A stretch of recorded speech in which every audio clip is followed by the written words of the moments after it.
What's up, guys? Back with another video. Today I'm talking about Yair Rodriguez. He's in the main event this Saturday, UFC 290 at the T-Mobile Arena in Las Vegas. It is also International Fight Week, so there will be a ton of fighters in town, a ton of different events. So if you guys are going to that fight, I highly recommend that you guys head over to UFC X at the Las Vegas Convention Center. We have a meet and greet with a bunch of fighters. You can get posters signed, take pictures. Some of your favorite UFC superstars and fighters will all be at that event.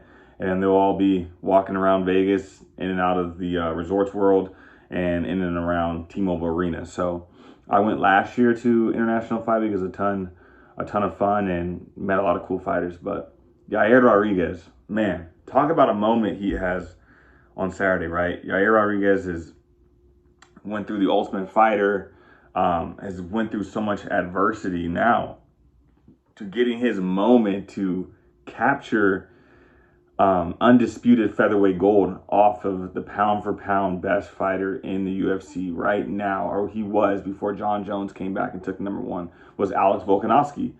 And Yair presents a very, very dangerous style. He presents a unique style that Volk hasn't really faced. I mean, you look at Yair's skill set and his dynamic kicks and dynamic moves. I know he has Blood Diamond, who is a fighter out of New Zealand, who's coming in to help mimic Yair.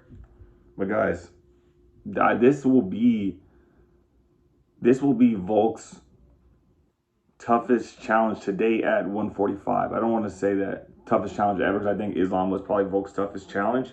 But in terms of the skills that Yair possesses and his awkward style and his ability to find different shots from different angles will be an issue for Volkanovski if he is not able to make those right reads and bring the fight to Yair. He cannot allow Yair to start moving and allow his movement to kind of stifle him, to not allow him to, execute on his game plan, because Yair has a ton of power in his kicks.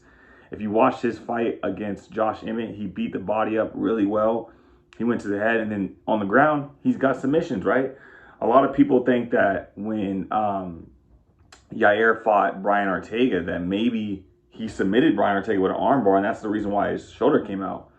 I'm not going to go and jump to that conclusion, but it did look like Yair was getting an armbar on Ortega, who has phenomenal jiu-jitsu, who put Volkanovski in some of the most, tightest submissions that arguably should have finished the fight to those submissions, and Volk didn't tap. So that speaks to Volk's level of resilience. So if Yair thinks that he's going to go out there and be able to submit Volkanovski, I would tell him that, hey, I don't think that guy's ever going to tap, man.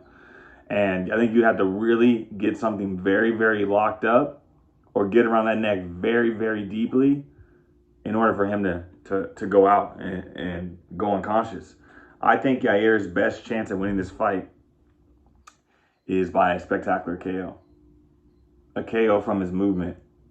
Something awkward, something that's unconventional that he catches Volkanovski with. I don't think just a standing pit for pat fight will